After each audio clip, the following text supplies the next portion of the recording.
Welcome to MMT Chats. This episode is brought to you by ISCAR with new ideas for machining intelligently.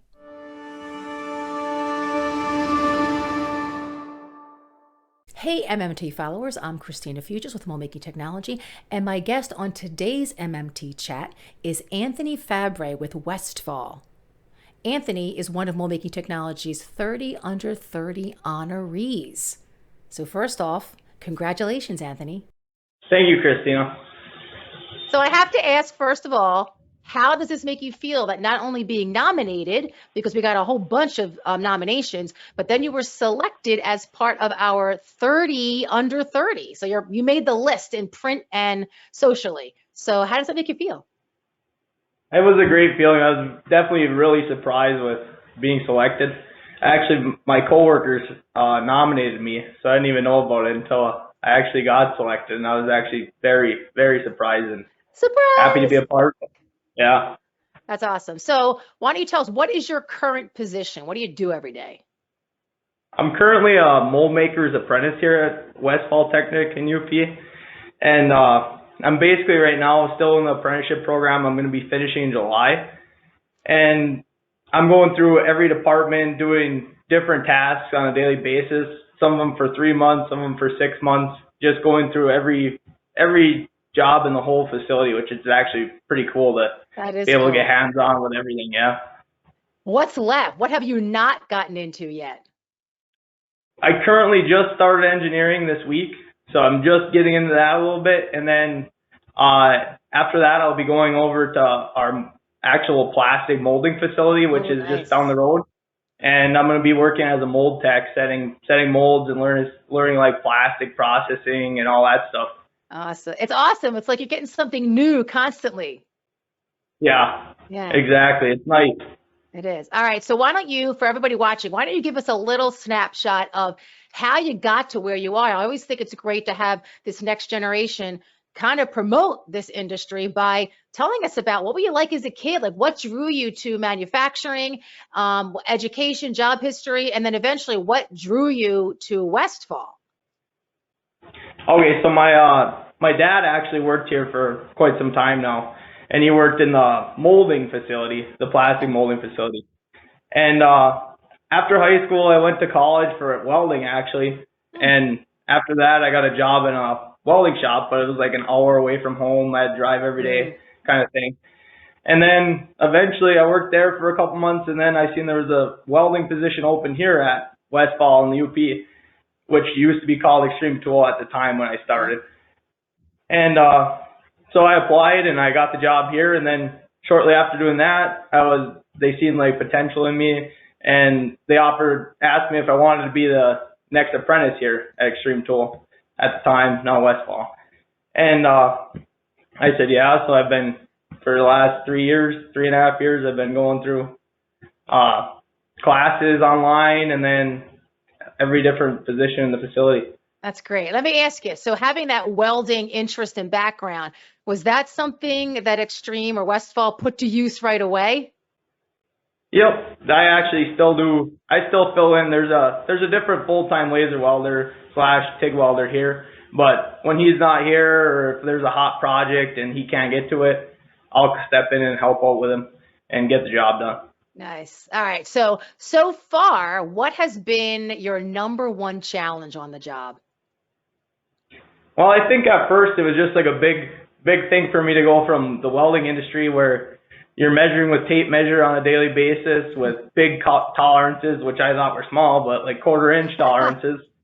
And then you come into this industry and now you're using micrometers, drop gauges, those kind of things with 10,000 tolerances on a daily basis. Yeah. I never thought about that. Yeah, it's nice. It's nice being that precise. It's crazy how precise you can actually be. Exactly. All right. So what has been your top accomplishment so far? I think my top accomplishment might be we built a mask mold, actually, a face mask mold. When COVID first started, when there was a mask shortage, like at the beginning. So I actually got to get in on that with one of the lead tool makers here and was like a big part in actually doing the fitting and doing the final assembly. And we actually got the mold together within like a week or two. And we were producing face masks.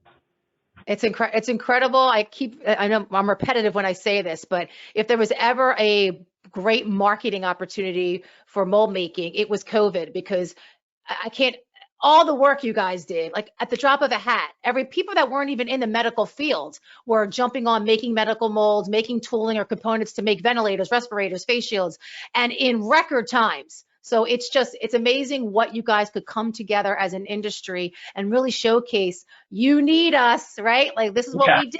I think and to provide you, and anybody in the industry with I mean, all jobs are meaningful. When you think about all the things we use every day are valuable, but when it's medical, there's something about medical. And when it was a pandemic, right, there's something about having a direct impact with what you do. Like, you had your hand in bringing something that could save a life, or it's got to be so fulfilling. Got to be. Yeah, it's definitely crazy times, and I was glad to be a part of it.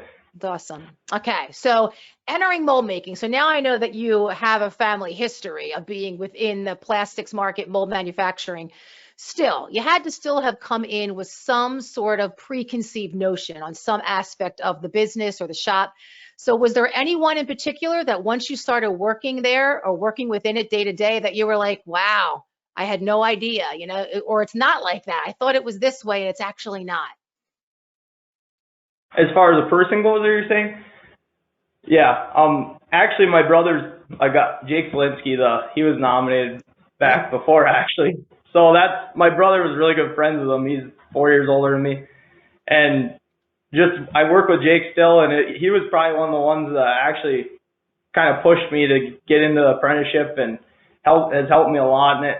And it's just nice working with people, and we enjoy hanging out after work even. So that's nice. Just nice. So you actually had another next generation, a little older than you, get you into.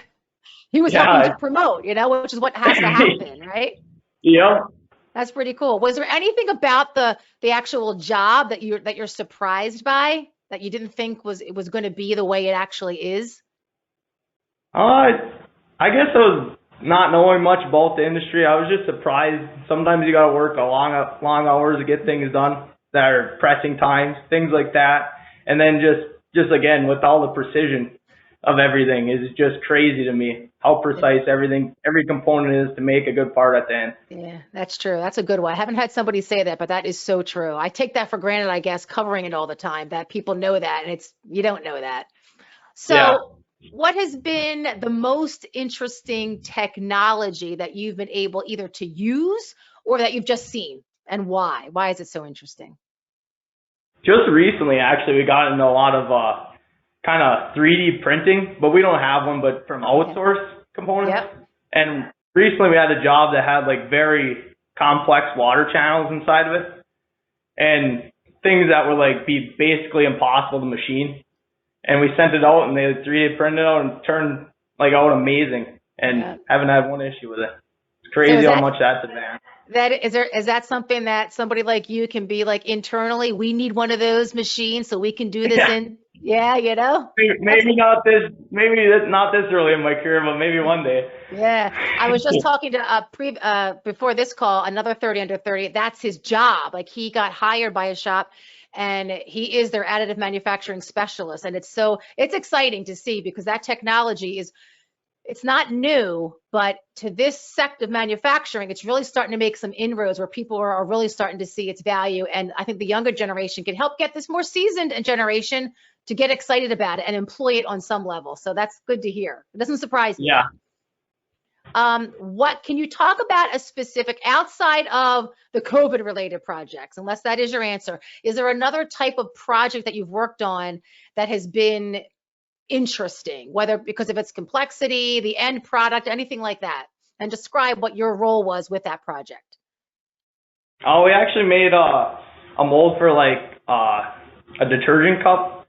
Okay. And there was like lots of moving parts and things of that nature. It was unscrewing mold. There's threaded parts on it, and it was just crazy. Like, all those moving parts come together, and you wind up with a product at the end that's just crazy how you can turn it on to the bottle. And I like that one too. Yeah.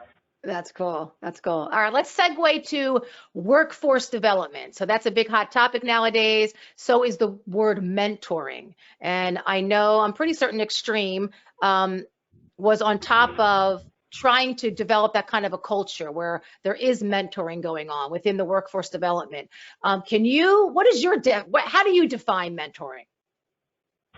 I just define mentoring as first being a good example to someone that you're going to be teaching. You don't want to be teaching them things that you wouldn't do yourself, number one. Another thing in mentoring, you have to have good patience because some people learn at a slower pace and different ways, and just having those patience will actually make you help them in the long run a lot better. Yeah, good point. Good point. So how do you see mentoring playing out on a daily basis within Westfall? Well, this here we actually have a lot of younger employees here, from which the old owner like invested some time and money into one of the schools around here, and Okay. like donated some equipment to them so they actually have a Nice. manufacturing class. So several people from there have been interested in actually working here eventually then. So they like come in, and then we have maybe summer help. Some of them, we've done some work study programs with students. Okay. So, and actually two of those have actually stayed here, two of the work study people. Right. And they've That's been the here for point. one. Yeah. So there's a lot of people around here that are younger, and everyone just kind of works like it as a team around here. The older people that work in the shop are pretty great with everyone. That's And awesome. it's just crazy how much you can learn from someone that's been doing it for 30 years. Oh, and vice versa. That was my key. When you think about mentoring, everybody thinks it's only the younger learning from the older, when really I've had great conversations where the more seasoned mold builder is learning so much from the new one coming in. So Yeah. it's kind of that shared teaching moment. I think that's awesome. I like that you have that much youth coming in. That's a great opportunity for you to do some mentoring to people even younger, right? Yeah. So Yep. with that in mind, what do you to attract even more into Extreme Westfall? What do you, or even mold manufacturing in general? What do you think has to change to get that high schooler of today to recognize Yeah. this as a career path? What do you think has to change? I just think like me as a high schooler was like 5, 6 years ago now, and I knew there was this facility here, but I didn't know really what they did. So I think just like getting out to maybe more like career days and things of that nature as a company, and showing these kids like what is involved in this whole industry might get them to want to actually do it more. And then I think the work study thing, like I've been talking about, is a great way for kids in high school, senior year, get out, they like it, they might just start working there when they graduate. Yeah. I guess the key too, then, which I've heard a lot too now, is going even younger. So at high school, for some kids might be too late. They might have already been sold a different path, right? So it almost seems like you have to even go even younger to figure out a cool way to even let a middle schooler know that the way this thing is made is through a mold. What's a mold? So it sounds so basic, but I really believe you need to go probably even earlier to expose them that this is even out there, and that how stuff that they play with and use every day that they can relate to is even made, right? Yeah. No one sees the backstory of the actual molds that get built. Actually, you know what it's a lot like? It's a lot like when I used to think about the movies, right? When you start to learn, even from shooting production videos for our annual lead time leaders, even with our tiny crew, so I can't imagine a big production. When you go and see what is involved on the back end of like a TV show or a movie, you're blown away. So it's kind of the same thing. You just see the end product. Oh, it looks so easy. All they got to do is get up there and act. It's like, oh no. No. So it's kind of Yeah. that same philosophy with a deodorant stick or your cell phone holder or glasses, whatever it might be. There's a lot that goes into getting what you want to use every day. Yep, for sure. Is there a common denominator or a common skill that you believe, if you were talking to that high schooler, they need to have to be successful in mold making? I think the big thing to me is just being like mechanically inclined. That comes a long way in the end. And also, if you can solve problems, that's another key thing in the industry, is just being able to solve problems and not get all flustered. Just take the time, figure it out, and you get a good product in the end. I like that. Yeah, I have to. That was a new question that just came to mind, so I have to ask that of the others too. So here's a big one. Where do you see yourself in 5 years? I hope to still be working here at this facility and finish my apprenticeship and hopefully be a lead toolmaker here for many years. I will be surprised if you're not. Yeah. All right. Last but not least, if I put you in front of a high school class and I told you to sell mold making as a career path, what would be your sales pitch? I just, again, would probably tell them, if you're mechanically inclined, this is a good job for you. And then it's a great career. You can make good money doing it. And if you like working with your hands, this is probably a good job for you. Got it. All right. That's it. Thank you so much, Anthony. I think that was easy, right? Yeah, it wasn't too bad. Thank you for spending some time with me to dig a little deeper into learning who you are and where you came from. I think it's a great promotional tool for the industry. The energy and enthusiasm, I can feel it from not just you, from all of these 30 under 30. So again, congratulations and thank you. Thank you, Christina. And to all those watching, remember, for everything mold making, visit moldmakingtechnology.com and stay safe and healthy. And more importantly, stay informed and stay inspired.